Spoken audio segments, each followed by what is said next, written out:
აქციაზე ოპოზიციის ნაწილმა, რომელიც არ მონაწილეობს არჩევნებში, დაანონსა ეს აქცია ევროპული მომავლის დასაცავად იმისთვის, რომ კიდევ ერთხელ გამოხატოს პროტესტი იმის გამო, რომ ქართული ოცნება აკარგინებს უვიზო მიმოსვლის შესაძლებლობას საქართველოს, ხო? კონკრეტულად რა იქნება ამ აქციაზე, მაგრამ ჩვენ მოვისმინეთ ასევე კრიტიკა ოპოზიციის იმ ნაწილისგან, რომელიც გეგმავს და მონაწილეობს 4 ოქტომბრის აქციაში და რომელსაც აკრიტიკებდნენ იმის გამო, რომ კონკრეტული თარიღი დაკიდეს, ასე ვთქვათ, და ამ თარიღში ელოდებიან სერიოზულ ცვლილებებს, მაგრამ ეს შესაძლოა სრულმოლოდინებს აჩენდეს, ხო, ოპოზიციის დანარჩენი ნაწილის შეფასებით. აი როგორ უპასუხებთ ამ კრიტიკას, რამდენად არის ეს 13 სექტემბერიც ასეთი თარიღი დაკიდებული, ასე ვთქვათ. გუშინ 8 პროდასავლურმა პარტიამ, რომელიც უკვე რამოდენიმე თვეა ერთიან ფორმატში თანამშრომლობს და ამ თანამშრომლობის მთელი იდეა დგას რეჟიმთან არ თანამშრომლობაზე, პრინციპულობაზე და თანმიმდევრულობაზე, რაც გონია, რომ ამ ძალიან კრიტიკულ მომენტში და გადამწყვეტ ბრძოლაში არის ფორმულა რეჟიმის დემონტაჟის, განსაკუთრებით მაშინ, როდესაც საგარეო ფაქტორები კიდევ ერთხელ დააწვება ამ ქვეყანას, ქვეყანაში აღმოჩნდებიან ის პროდასავლური პარტიები, რომლებიც აი ამ გრძელვადიან პერიოდში ინარჩუნებდნენ პრინციპულობას და თანმიმდევრულობას და ქონდათ ბრძოლის ძალიან ღირსეული სტრატეგია. დავაანონსეთ აქცია 13 სექტემბერს 7 საათზე ვიკრიბებით თბილისის სახელმწიფო უნივერსიტეტთან, საიდანაც გავემართებით პარლამენტის მიმართულებით და ამ აქციის და შეკრების მიზანი არის ის, რომ მოქალაქეებს კიდევ ერთხელ ვუთხრათ, რომ ბიძინა ივანიშვილის დემონტაჟი, რეჟიმის დემონტაჟი არის ერთადერთი გზა, რომ ამ ქვეყანას შეუნარჩუნდეს უვიზო მიმოსვლა, ევროპასთან ინტეგრაციის რეალური შესაძლებლობა, რაც ავტომატურად გულისხმობს ამ ქვეყანაში დემოკრატიის, თავისუფლების და სხვა მატერიალური და არამატერიალური სიკეთეების შენარჩუნებას, რისთვისაც ამ ქვეყანას და ამ ქვეყნის მოსახლეობას არაერთ გზის და ძალიან დიდი ხნის განმავლობაში უბრძოლია და უშრომია რეალურად. და შესაბამისად კიდევ ერთხელ ვაჩვენოთ რეჟიმს და ჩვენ დასავლელ მეგობრებს, რომ ჩვენ ვართ ბევრნი, ვინც არ აღიარებს ამ ქვეყანაში გაყალბებული არჩევნების შედეგად მიტაცებულ ხელისუფლებას და ვართ ბევრნი, ვინც აპირებს, რომ თანმიმდევრული პრინციპულობით იბრძოლოს. რაც შეეხება 4, ხო, აი რაც შეეხება თარიღს.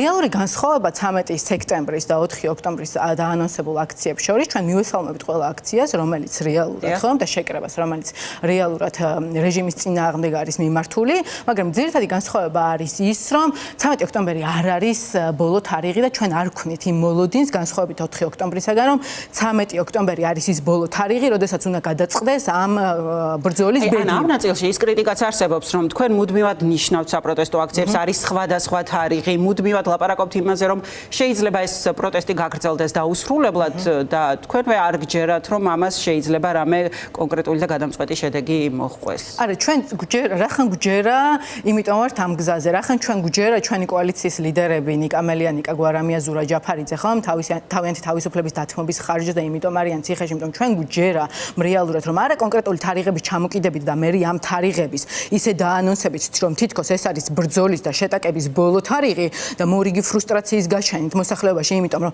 რეალურად პროცესი ესე არ იმართება. არ შეიძლება პოლიტიკოსმა დაკიდოს თარიღი და თქვას, რომ რეალურად ეს არის რეჟიმის დასრულების ბოლო თარიღი და ქვევიდან ხალხიდან არ იყოს იმპულსი. ეს არის ძალიან მნიშვნელოვანი. 4 ოქტომბერი ჩემთვის ესეთი თარიღია. ჩვენ პარტია ახალი, ყველა დანიშნულ აქციაზე ჩვენი წარმომადგენლები აუცილებლად ვართ ხოლმე წარმოდგენილები, 4 ოქტომბერსაც აუცილებლად ვიქნებით, მაგრამ ჩვენ გონია, რომ ეს უფრო ხანგრძლივი პროცესი არის, ვიდრე მაგალითად ერთ კონკრეტულ დღეს მიბმული კონკრეტული რაღაცა ბრძოლის სტრატეგია. ჩვენ ესე არ უყურებთ. ჩვენ გონია, რომ აქ საგარეო ფაქტორების ძალიან დიდ როლს ითამაშებს და ჩვენ არ ვართ მარტო 8 პარტია, პროდასავლურ პარტიასთან ერთად ვართ. მაგრამ სამწუხაროდ ამ პროცესში ლელოს და გახარიას პარტია, რომელსაც ჯერ კიდევ აქვთ შანსი, რომ განუდგნენ იმ თავიანთ არჩეულ სტრატეგიას, რაც მათ გარდაქმნის ქართული ოცნების სიტუაციურ მოკავშირეებად სამწუხაროდ და აი ამ თანმიმდევრულობის, პრინციპულობის და არ თანამშრომლობის გზაზე თავისი წილით აზიანებენ პროცესს. ეს არის ძალიან მნიშვნელოვანი, იმიტომ რომ ისინი აი ამ გადაწყვეტილებით გარკვეული ტიპის ლეგიტიმაციას და აღიარებას აძლევენ რეჟიმს. აი მე მართლა ვერ ხვდები, როგორც ამ ქვეყნის მოქალაქე და ამ ქალაქის მაცხოვრებელი, არა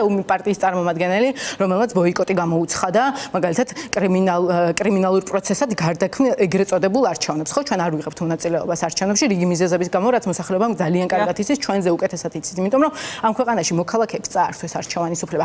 მე მართლა ვერ ხვდები, რა იქნება ის სიკეთეები, რასაც ეს ამ არჩევნებში მონაწილეობით ლელო და გახარიას პარტია მოუტანს ამ პროცესს და მოუტანს ამ ქვეყნის მოქალაქეებს, მაგრამ ვიცი რა იქნება ის ძალიან დიდი ზიანი, რაც მათი მონაწილეობით მიადგება პროცესსაც და ზოგადად ქვეყანასაც, ხო?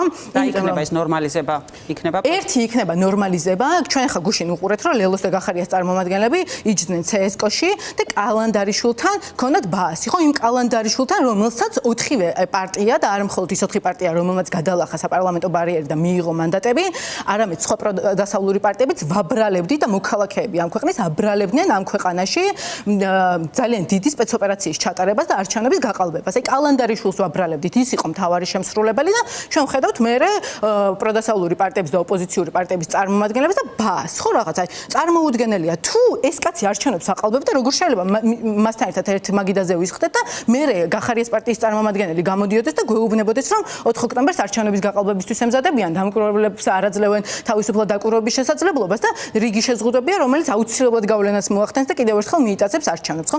მეორე საფრთხეს, რასაც ვხედავ რეალურად, ეს არის ნიჰილიზმი, ხო? იმიტომ რომ გინდა არ გინდა საარჩევნო კამპანია უნდა ჩაატარო, როდესაც შედიხარ საარჩევნო პროცესში, ხომ რეალურად ეს არჩევნები მიტაცებულია თუ არა და იქიდან მოსახლეობას პირდებოდა რეალურად, რომ ამას გავაკეთებ, იმას გავაკეთებ, ამას გამოვგლიჯავ, იმას გამოვგლიჯავ. 4 წელია საკრებულოს წევრი ვარ. ამ საკრებულოში, თბილისის საკრებულოში, ოპოზიციური პარტიების წარმომადგენლები ჩვენ უფრო მეტნი ვიყავით პროპორციული სიით წარმომადგენლები, ვიდრე ქართული ოცნების წევრები. აი პირობას მივცემ ლელოს და გახარიას პარტიასაც, რომლებიც ბევრად ნაკლები იქნება დარწმუნებული ვარ წაგებული არჩევნების პირობებში და შეუვლენ ალბათ მათი გადაწყვეტილება ეს არის მათ პარტიული ინტერესებიდან მიიღეს ეს გადაწყვეტილება სამწუხაროდ და არა ქვეყნის და პროცესის ინტერესებიდან. რაოდენობა 12 უნდა იყოს როგორც განსაკუთრებით. ქართულ ოცნებას პირად საუბრებში და კობახიძემ გამოაცხადა და ქართული ოცნების საკრებულოს წევრები პირად საუბრებში ამბობენ რომ ისინი აპირებენ 38-დან 40 მანდატამდე თბილისში 50 მანდატიდან მიიღებას, ხომ? აი ამ დონეზე რო არის უკვე კალკულაცია დალაგებული დედაქალაქში და ეს მარტო მე კი არ ვიცი ამ პარტიის წარმომადგენლებმაც იციან და ამ პროცესში მიყვები ხომ წარმოგიდგენიათ ის ნიჰილიზმის დონე და ფრუსტრაციის რაც ისედაც ამ ხელა ბრძოლა გამოვლილ მოქალაქეებს შეიძლება მიადგეთ აი ამ 4 ოქტომბრის მერე კიდევ უნდა გამოვიდნენ და თქვან რომ არჩევნები გააყოლბეს და მანდატები მიიტაცეს. როგორც მივხვდით თქვენი გამოცდილებითაც ოპოზიციის წარმომადგენლების უმრავლესობის შემთხვევაშიც თქვენ ვერ შეძელით ბევრი პირობას ვაძლევ რომ იმ სკამის არჩევასაც ვერ შეძლებენ თბილისის საკრებულოს ხდომათა დარბაზში ასარჩევად, რომელზე დაჯდომაც მოუნდებათ. აი რასაც ეტყვით ქართული ოცნება, იმ სკამზე დაჯდომა მოუწევთ სამწუხაროდ. არამც თუ რეალური ხელშესახებ გადაწყვეტილებებზე რაიმე ტიპის გავლენის მოხდენის შესაძლებლობა იქნებათ.